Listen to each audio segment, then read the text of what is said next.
यहां पर क्वेश्चन ने मुझसे बोला मुझे प्रूफ करना है A B plus C D equal to this plus this. अब सिंपल सी बात है, अगर मैं आपसे बोलूं क्या ये ए एक एक्सटर्नल पॉइंट है, ए एक ए पॉइंट से दो टेंजेंट ड्रॉ रखे एपी और, तो क्या मैं लिख सकता हूं AP equal to A S? ये बताओ पहले, एपी और ए एस बराबर होंगे, क्यों बराबर होंगे? हाँ, ए पॉइंट से ड्रॉ होने वाली दोनों टेंजेंट की लंबाई हमेशा, अभी मैंने थ्योरम में प्रूफ किया, बाहर वाले पॉइंट से जो दो टेंजेंट ड्रॉ करते हैं उनकी दोनों की लंबाई सेम होती है। तो ए पॉइंट से दो टेंजेंट ड्रॉ हो रही हैं, एपी और ए एस, इन दोनों की लंबाई क्या होगी? बराबर। श्योर हो बराबर होगी?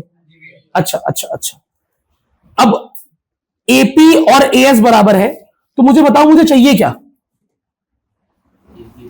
ए बी प्लस सी डी। ईमानदारी से क्या चाहिए? ए बी प्लस, जैसे सिखा रहा हूं वैसे करना, 4 लाइन में डिराइव हो जाएगा, क्वेश्चन सॉल्व हो जाएगा। AP equal to A S लिख दिया। अब मुझे बताओ क्या एपी में कुछ जोड़ना पड़ेगा ए बी बनाने के लिए? क्या? पीबी। तो पीबी किसके बराबर होगा? पीबी भी तो एक टेंजेंट है, ये जो पी से लेके बी तक लाइन है ये भी एक टेंजेंट है। कौन से पॉइंट से बन रही है? बी पॉइंट से दो टेंजेंट बन रही है, एक पीबी और एक, क्या दोनों बराबर होंगे? श्योर हो? तो क्या मैं इसके जस्ट नीचे लिख दूं पीबी इज इक्वल टू, होगा नहीं होगा? श्योर हो? क्या लगता है जिस दिन भी मैं इन दोनों को ऐड करूंगा इस तरफ, जब मैं इन दोनों को ऐड करूंगा तो AP plus PB, AP plus क्या बन जाएगा? जब करूंगा, लेकिन जब भी करूंगा ए भी बन जाएगा ना। जब भी हम कुछ डिराइव करते हैं ऐसा कुछ, तो हमें एक साइड का जुगाड़ करना होता है, दूसरा अपने आप एडजस्ट हो जाता है। मैं एक साइड का जुगाड़ कर रहा हूं, मैंने पहले ए बी बनाने का जुगाड़ कर लिया। आपको समझ में आया मैंने क्या किया है? बालक मैं आपको क्या बता रहा हूं, सुनना भैया, ये तो हम भी कर देते, इस पॉइंट से दो टेंजेंट की लेंथ इक्वल है, इस पॉइंट से इक्वल है। बालक पता है बात क्या है? अगर आप लिखते AP equal to A S, ये तो आप लिख देते, मुझे पता है, एपी इक्वल टू एस आप लिख देते, फिर आप बी वाले पे आते और बी वाले की टेंजेंट की लंबाई इक्वल करते, तो क्या लिखते? B Q equal to BP. क्या लिखते हैं? B Q equal to BP. पर ये देखो ना यार, तुमने अगर ऐसे लिखा होता तुम प्रूव ही नहीं कर पाते।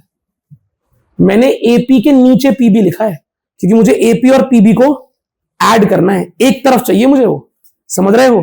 तो मैं बस ये समझा रहा हूं, मैंने पहले ए बी को बनाने का जुगाड़ किया क्योंकि इधर ए बी है। ए बी कौन सी दो साइड से बनता है? एपी और पीबी। तो मैंने लिखा AP equal to A S and PB equal to B Q. आया? अच्छा, अब मुझे जिस साइड ए बी बना उसी साइड मुझे क्या बनाना है? C D. अब सी और डी, सी डी में कौन सी दो टेंजेंट आ रही हैं? सी आर और आर डी। तो C R equal to C Q, सही है? सी आर इक्वल टू, सही लिखा है मैंने, सी आर इक्वल टू, मान रहे हो? और इधर बताओ डी आर इक्वल टू, तो डी आर इक्वल टू, अब मैं जानता हूं कि जब भी मैं सी आर और डी आर को ऐड करूंगा, C R plus D R, तो क्या सी डी बन जाएगा? तो मैंने ए बी और सी डी एक तरफ बनाने का जुगाड़ कर लिया। और इन सबका रीजन लिखना पड़ेगा, एक साथ लिख देना। क्या रीजन है इन सबका? अरे पूरा लिखना। देखो कई बच्चे क्या करते हैं, फ्रॉम थ्योरम 10.2, समझ रहे हो? बहुत बुरी गाली पड़ती है बोर्ड में। प्रॉपर लिखना, length of tangents drawn from an external points are always या आर इक्वल। सबका रीजन सेम था, एक साथ लिख दिया, ऐड कर दो। आप चाहो तो इनका नाम 1 2 3 4 इक्वेशन दे सकते हो। एडिंग 1 2 3 4 ऐड करो, क्या बनेगा? AP plus PB plus equal to A S plus B Q plus अब ध्यान से, एपी और पीबी क्या बन गया? एबी। सी आर और D R, C R plus D R, C D. अब देखना लेटर्स मैच कर रहे हैं क्या? यहां पे लिखा है ए एस और यहां लिखा है डी, तो ये ए एस और डी एस अगर ये आपस में ऐड होते हैं तो ए एस ये रहा आपका और डी एस ये रहा, तो ए एस और डी एस क्या बना लेंगे? एडी। और चौथा कौन बच गया? बी क्यू और सी क्यू। तो बी क्यू और सी क्यू दोनों जुड़ेंगे तो क्या बन जाएगा? क्या यही प्रूफ करना था मुझे?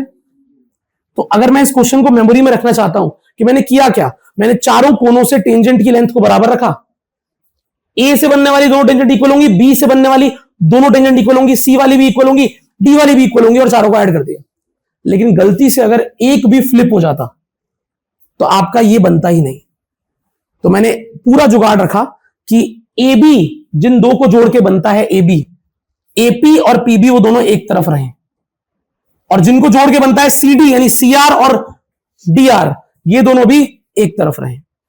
क्योंकि आपको जब डीआर इक्वल टू डीएस लिखना है तो आप डीएस को इधर और डीआर को उधर भी तो गलती से लिख ही सकते हो, बात तो ठीक है, वहां पर गलती हो जाती है, बस इसका ध्यान रखना।